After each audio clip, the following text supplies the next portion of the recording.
मेरे क्लास रावण लगे जोड़ बेटा सब మీరు రోజు పోరా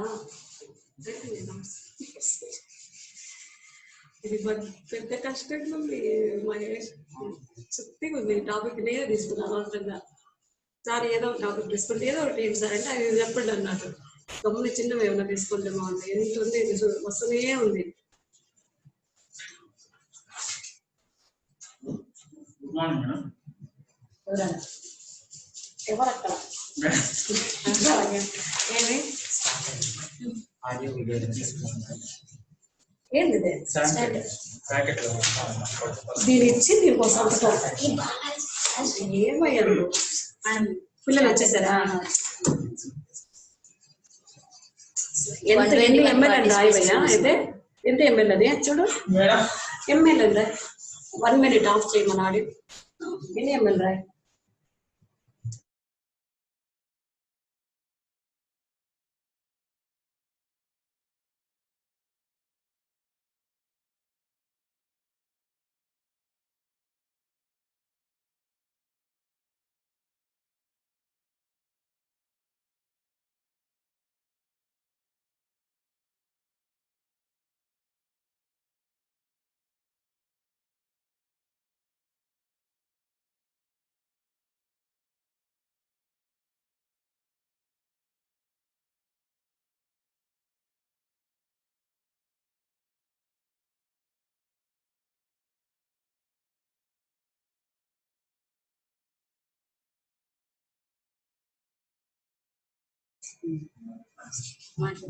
ఉన్నారు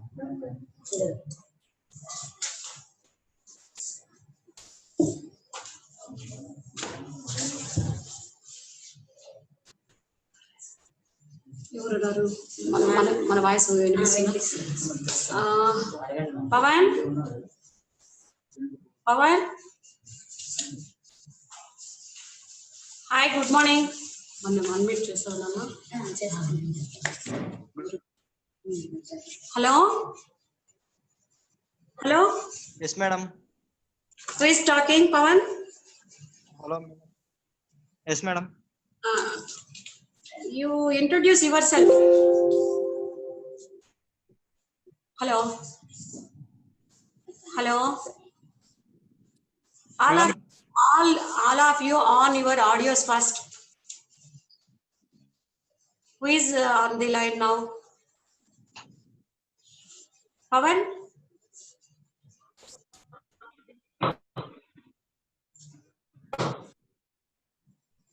shall we talk we will start okay madam okay Pawan is there or not Pawan yes madam okay so much disturbance all of you off your audios now today topic is we are going to discuss about abdominal wall and abdominal wall masses congenital masses and acquired masses before going to that any one of you how many of you read about appendix already covered topic not moving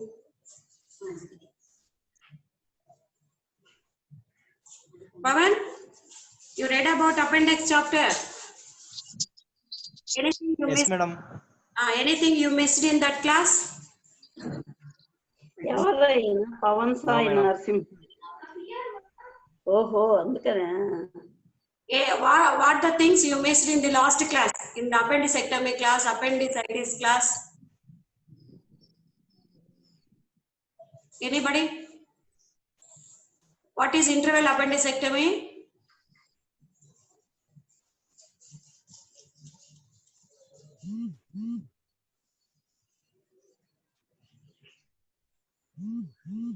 this is the review of the last class points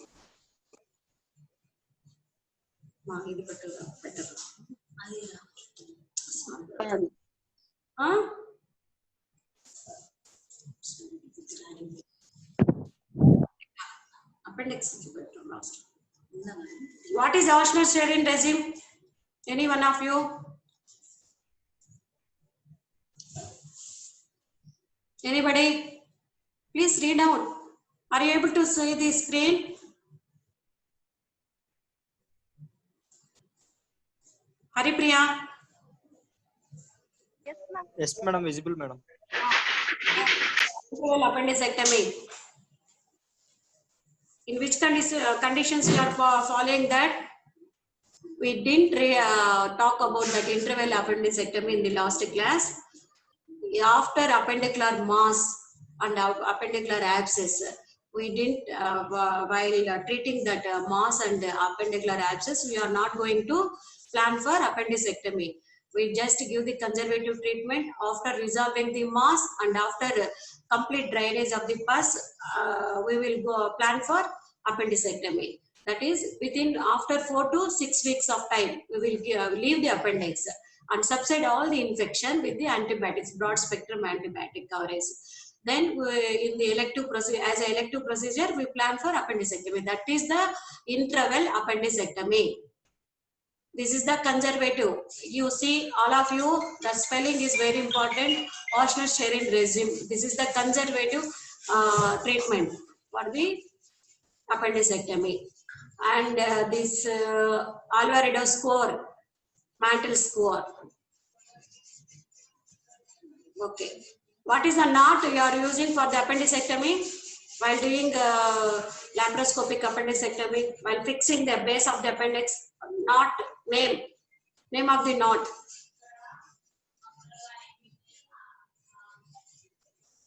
Rodder's knot. These points you're supposed to remember. So, you're coming to our proper class today, that is abdominal wall and abdominal wall masses. What is the normal anatomy of the abdominal wall and what are the abnormalities? Either congenital abnormalities or acquired abnormalities which you are going to treat, and you're supposed to learn in the while reading about the anterior abdominal wall. Not now we are not talking about posterior one. This is the surface topography. In where to where you are calling as a abdomen, which part of the which area. When you are talking about district, state, this is the Chittoor district, this is the Kurnool, this is the Anantapur, like that. While you are talking about a body surface anatomy and topography, you have to describe the abdomen. Where to where we call as a abdomen. That is subcostal margin to subcostal margin, posterior axillary lines, and inguinal ligament. Sometimes these are the surface, posterior axillary lines, subcostal lines, and inguinal ligament. And center of the abdomen is the linea alba. At the lateral part, the word you have to remember is the linea semilunaris. These are the words. Subcostal margin in the upper part and the inguinal ligament in the lower part, and the lateral boundaries of the posterior axillary line. In the middle of the abdomen is the linea alba. At the lateral side, you come across the word linea semilunaris. This is the total surface marking of the abdomen. Coming to next view. Next button. Touch second. Up and down. 1 minute, sorry.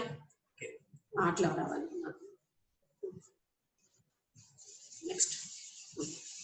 Oh. These are the layers. Coming to the layers of the anterior abdominal wall, first and foremost one is the skin. Then superficial fascia. In the superficial fascia, 2 layers are there. One is the fatty layer, the other is the membranous layer. Fatty layer you call as the camphorous layer. The layers of the abdominal wall is very, very important. General surgeon always works on the abdominal diseases only most of the times. Total liver, whatever the organ you are dealing, we have to enter into the peritoneal cavity after come across all these layers. This is the superficial layer, fatty layer called as the Camphorous layer, and superficial fascia membranous layer, that is the Scarpas. So in the superficial, after skin, superficial layer, two membranes, two layers are there. That is the Camphorous layer and the Scarpas layer. And coming to the muscles, just I am mentioning as muscles here, external oblique muscle, internal oblique, and transverse abdominis muscle, and the transversalis fascia. After this, there is a pre-peritoneal layer and the visceral peritoneum. These are the in total layers of the peritoneal abdominal wall, anterior abdominal wall.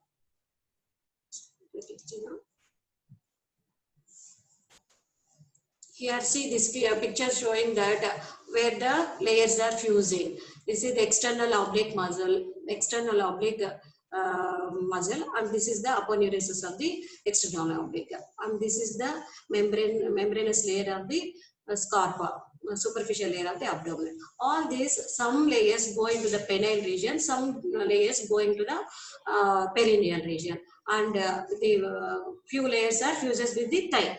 Like this, the total layers are fused and formed and framed, and laminated structure will be formed in the abdominal, anti-abdominal wall. See here, this is the membranous layer. Enter into the membranous layer of the superficial fascia of the abdominal wall. Enter and continues as the penile layers, like penile daughters and the scrotum layers. And external oblique aponeurosis fuses and forms as the inguinal ligament and continues as the fascia later, superficial fascia. Here, this is the fatty layer, this is the membranous layer, and the outermost skin. It continues, this membranous layer continues as the penile area and fuses at the symphysis pubis, and this aponeurosis, coming to the aponeurosis, it fuses and forms as the inguinal ligament, and from there it continues as a thigh region in the form of a facial data. This is the external oblique muscle layer, and total this is the anterior tendinous part of the rectus tendinous intersections and the aponeurosis of the external oblique.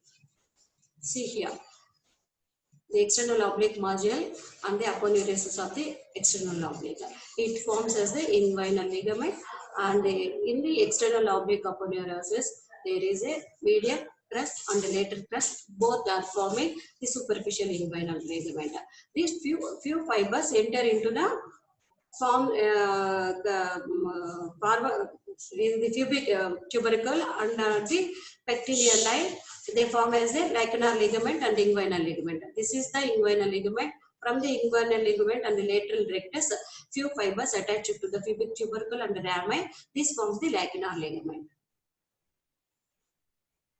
See here, this is the pectineal line. This total pectineal line. This is the inguinal ligament. Fibers, few fibers from the inguinal ligament to the pubic tubercle and pectineal line, they form as a lacunar ligament.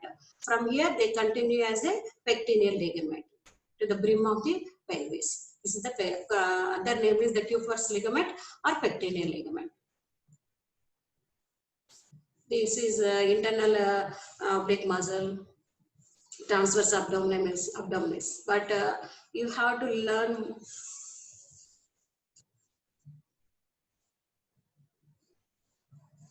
See, in the rectus abdominis muscle is the smallest. This is from the costal margins of the 7th costal margin to the pubic tubercle. The smallest muscle in the abdominal, anterior abdominal wall. This is the important bit. That is the pyramidalis muscle.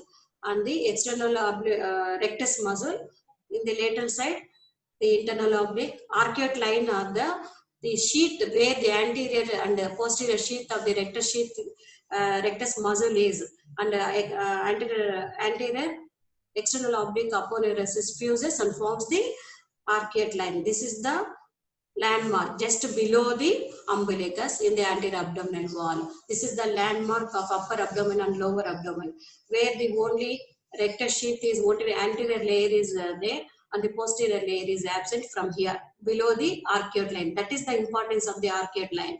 Below this arcuate line, only anterior abdominal sheath is present, no posterior layer of the rectus sheath. the only transversal fascia is continued here.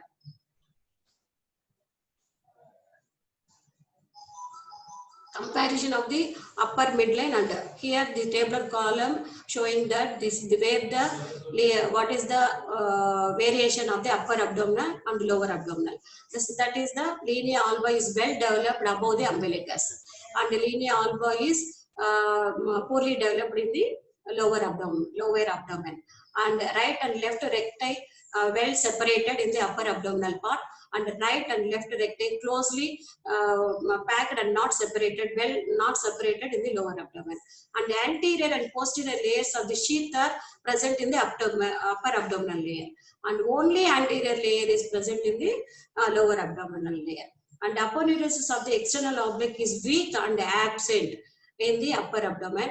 In the lower abdominal, anterior external oblique aponeurosis is well formed, but posterior oblique layer is absent here. That is the difference between anterior upper and lower abdominal walls.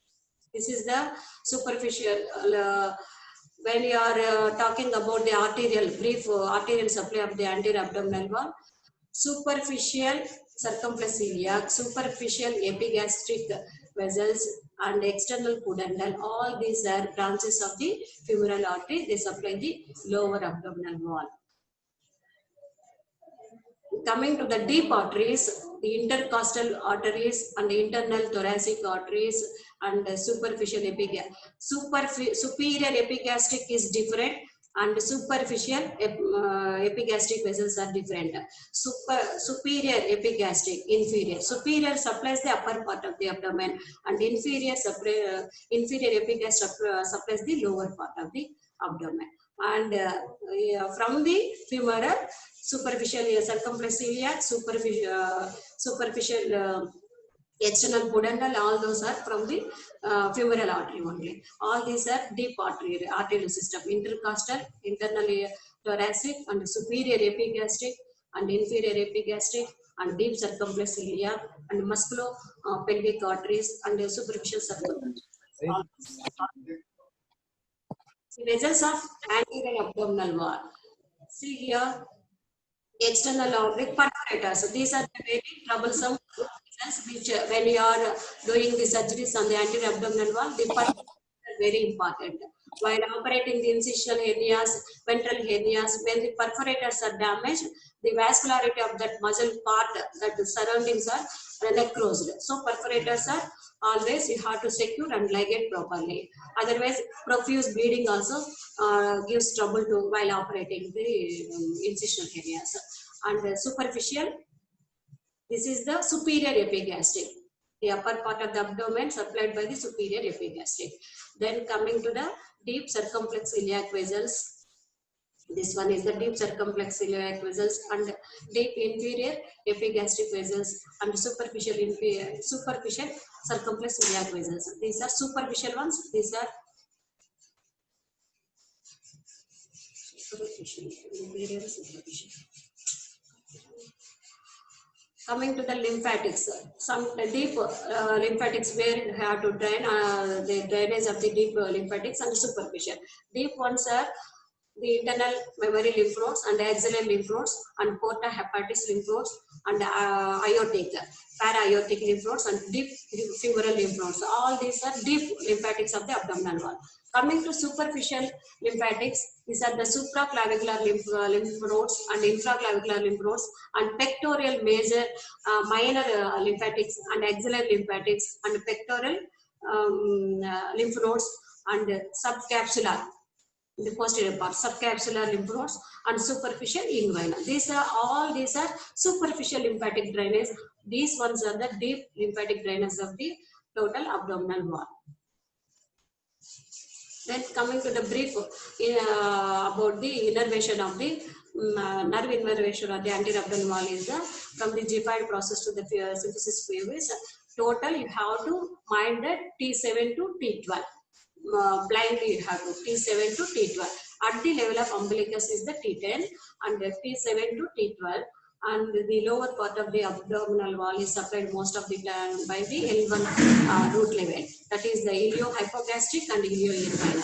The other all anterior cutaneous branches and lateral cutaneous branches, all these are from the T7 to T12. These two nerves are very important. We come across while doing the hernial surgeries, inguinal hernia surgeries, iliohypogastric and ilioinguinal. These root levels are L1 levels. What are the that is the brief anatomy of the abdominal wall. All of you have to learn about insertion and origin of the muscles, all those things in the anatomy textbook. You go through all this in detail. Just covering of the anatomy, we just mentioned all those things. And coming to the proper surgical part of the anterior abdominal wall, first you have to discuss about the congenital abnormalities. That by birth, what the diseases, what the problems you face by baby after birth. That is the congenital abnormalities. Most of the times, umbilical hernias. Umbilical, in that omphalocele and gastroschisis and infantile umbilical hernias. And persistent vital intestinal duct anomalies and urethral duct anomalies. These are the common congenital problems you face in the childhood. That is the omphalocele and gastroschisis and infantile umbilical hernia, persistent vital intestinal duct anomalies and urethral anomalies. One by one, you have to discuss.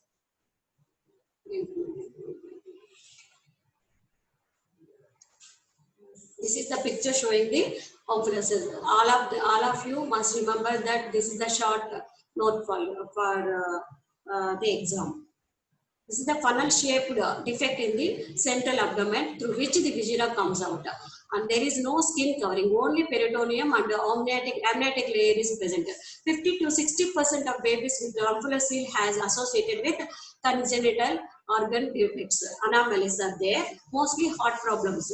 See here, this is the tubular structure. The viscera is entered into the tubular structure through the umbilicus. And peritoneal layer is covering and the amniotic layer is there, no skin. The total abdominal content, partial or total, sometimes enter into the tubular structure. This is the omphalocele, congenital anomaly. Gastroschisis. This is also a defect, but it is para-umbilical. Here there is no covering to the intestine. Viscera come out through the defect, but it is not covered by any peritoneum or skin or amniotic layer. It is an open out part. It is para-umbilical defect. Gastroschisis is the para-umbilical defect and omphalocele is the umbilical defect. Coming to the gastroschisis, that is the congenital defect due to the uretero rupture of the umbilical membrane. Ureter in utero defect, that is the rupture of the umbilical membrane leads to the way and all the content of the abdomen enters into the defect and come out through the defect and it exposed to the environment. The herniated intestine outside the abdomen, almost always to the right side of the, most of the times right side of the umbilicus, that is the umbilical cord. Typically, intestine has not completed rotation and fixation. In this gastroschisis, the completion of the gut and rotation fixation of the gut is not completed. Hence, risk of mesenteric valvulus, intestinal ischemia, necrosis is more. Necrosis of the intestine, all this morbidity and mortality is more with the gastroschisis. Associated with the congenital anomalies is less compared to omphalocele. In this, only 10% is associated with the congenital anomalies. See this picture. This is the omphalocele, this is the gastroschisis. The total intestine is outside the abdominal wall. Here the layer of peritoneum and amniotic layer is intact. So you roughly, blindly, you have for your remember's sake, you remember as O, complete round circle of the peritoneum and amniotic layer, which covers the viscera of the abdominal organs. What are the intestine, whatever it may be, coming through the umbilicus, through the defect. This is the gastroschisis, G, gastroschisis. In the G, capital G, there is a defect now. There is a gap. Through this gap, all the intestine are part of the intestine come out, and there is no covering. It exposed to the environment. In this exposure to the environment, it is totally covered. It is not totally covered. Outside the abdominal wall. So, omphalocele is the abdominal content are sealed in the O. That is how to remember that they are covered by peritoneum. Gastroschisis, the abdominal content are coming out of the G. All of you switch on off your audio disturbance.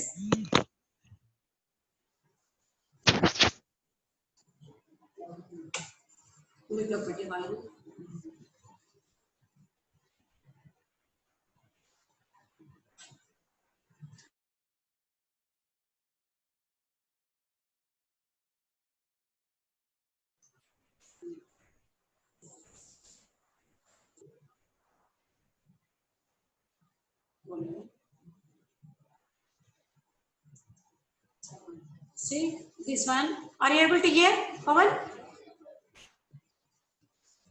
Hello?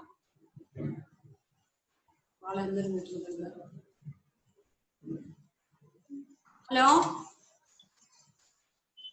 Hello? Yes. Okay. Okay. Madam. Are you understand that omphalocele and gastroschisis, what is the defect? See, features. The site of the defect in the omphalocele is the central umbilicus. In the gastroschisis is the right paraumbilical region. In the sac, coming to the sac, it is present in the omphalocele and never present in the gastroschisis. And the rotation and fixation of the gut is the present, and in this also the fixation and is not rotation is not properly done. The gender, it is more frequent in the females and equal in the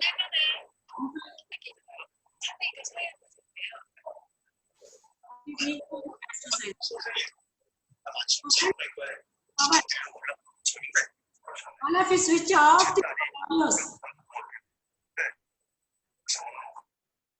These associated anomalies are frequent. Hot anomalies are present in the omphalocele, and congenital anomalies are rare in the gastroschisis.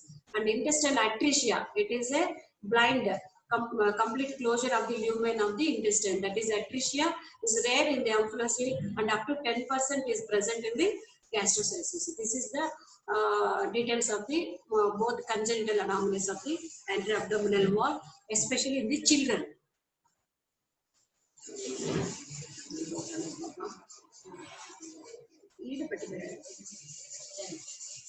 Then coming to when you have to operate for omphalocele and the gastroschisis. It is not emergent or urgent. When the total giant more than 10 to 12 centimeters of defect is there, then you consider as an urgent surgery because of huge total content is exposed to the environment and some secondary infections. And pre-operative evaluation is needed for both surgeries and should include the you have to check for the other serious problems and renal anomalies and chromosomal anomalies in omphalocele.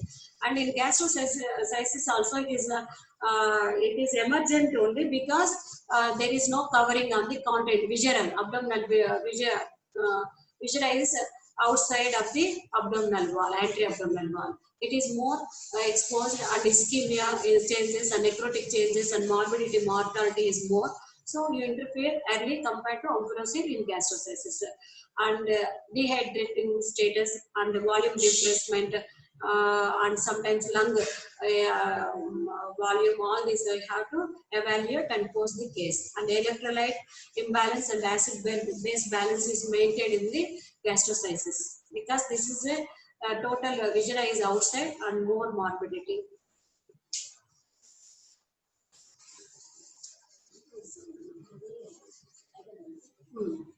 What is the conservative treatment? The large defect only 10 to 12 centimeters, then you have to control the contamination by topical application of betadine ointment or silver sulfur diazine ointments, antibiotic ointments to the intact sac. And the secondary is wait for until the scar formation and healed. It's granulation formation and scar formation. After healing, you take 12 months of time. Then you go for repair it as a ventral hernia, like adult ventral hernias. That is the plan of action. If the patient is no other anomalies and the vitals are stable, you have to treat the patient conservatively up to the scar formation and go for ventral hernia repair after 12 months, 1 year maybe. The primary closure, very small defect is there, less than 4 centimeters, like other hernias. We go for anatomical repair, that is just primary closure. Then excision, if excision of the sac and closure of the fascia and skin over the abdominal content is sutured, that is the primary closure. If more defect is there, more than 4 centimeter is there, huge defect is there, then you put a mesh also, like inguinal hernia and umbilical hernia in adults and incisional hernias. The medium size defect is 6 to 8 centimeters. More than that is called giant. And post-operative care, any surgery you have to, that is the congenital problem of the children, no? So neonatal intensive care unit, you have to admit the patient and take care of the patient, child. And ventilator support is must, and feeding, minimal volume of the feeding, because the abdominal size is decreased because the extravasation of the viscera outside the abdomen, because the volume of the abdomen is decreased. So minimal amounts only you have to feed for the child. After 48 hours, you have to cover with the antibiotics to prevent the infection. And hernia dealt with the 1 year, hernia repair is dealt with the 1 year old child.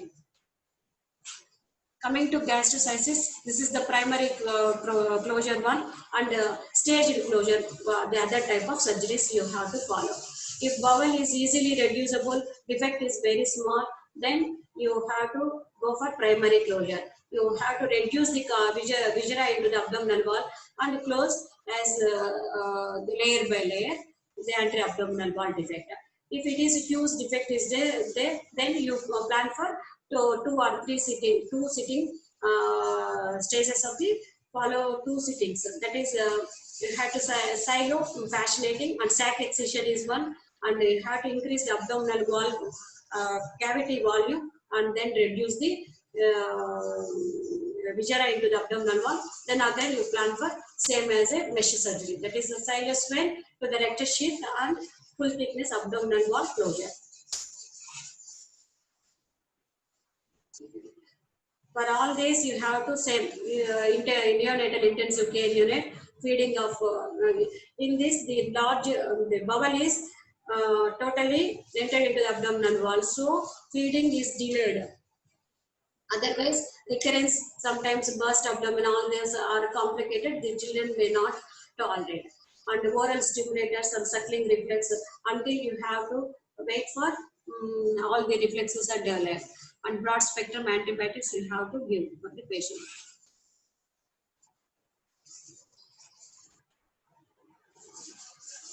Coming to the next hernias.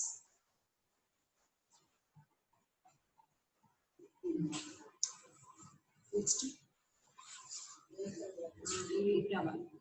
Then persistent, what are the other congenital anomalies of the umbilicus? This is persistent vital intestinal duct anomalies and urachal, persistent urachal anomalies. That is Meckel's diverticulum. It is a true diverticulum.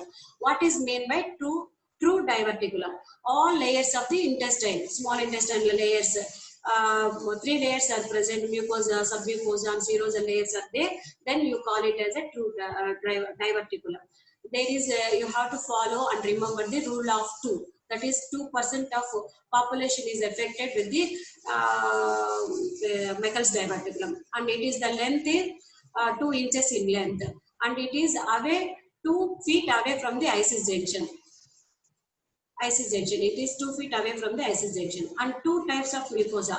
In the Meckel's diverticulum, there is a gastric mucosal epithelium is there, and similar to mimics. Sometimes it bleeds like a gastric ulcer, and sometimes pancreatic mucosal tissue.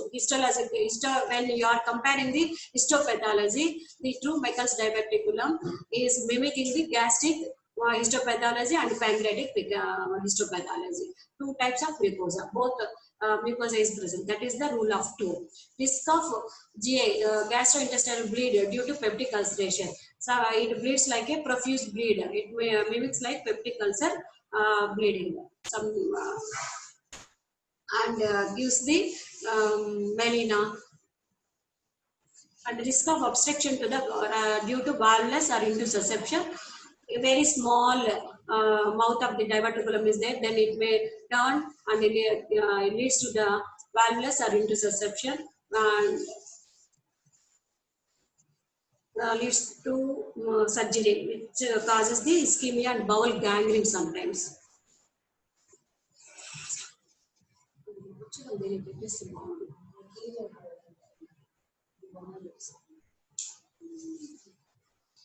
Vitalointestinal duct anomalies. Next.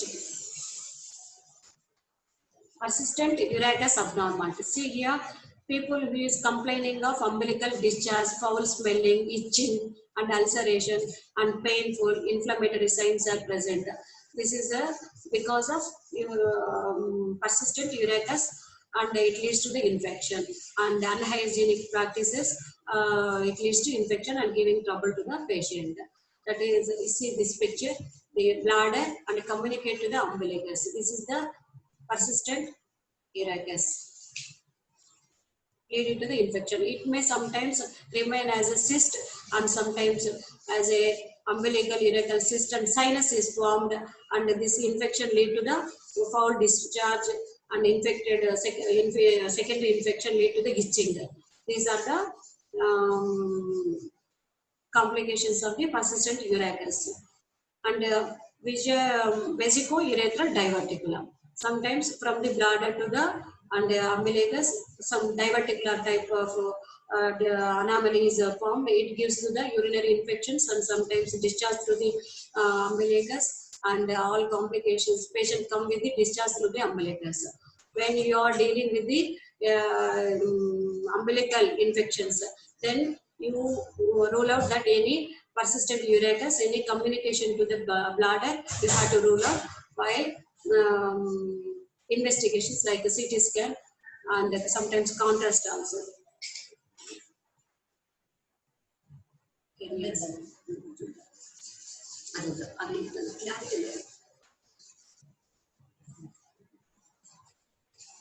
Then you have coming to the hernias of the anterior abdominal wall. Ventral hernias, all are commonly seeing inguinal hernias and lumbar hernias and femoral hernias. All these hernias you discuss in the next class. This is the last class.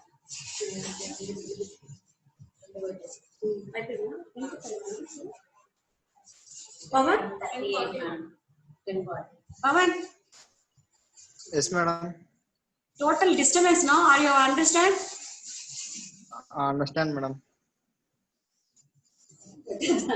Any repetition you want? Anybody? Any doubts?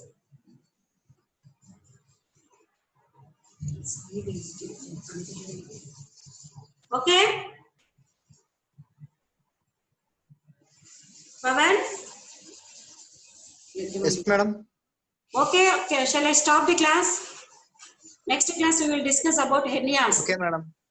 Okay, one of you Yes, madam. have to prepare that insertion and the origin of the all anterior abdominal wall muscle layer muscles.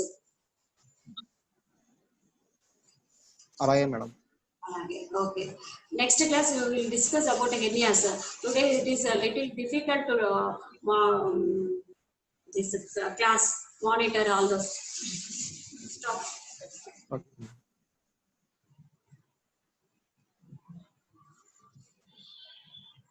Stop it.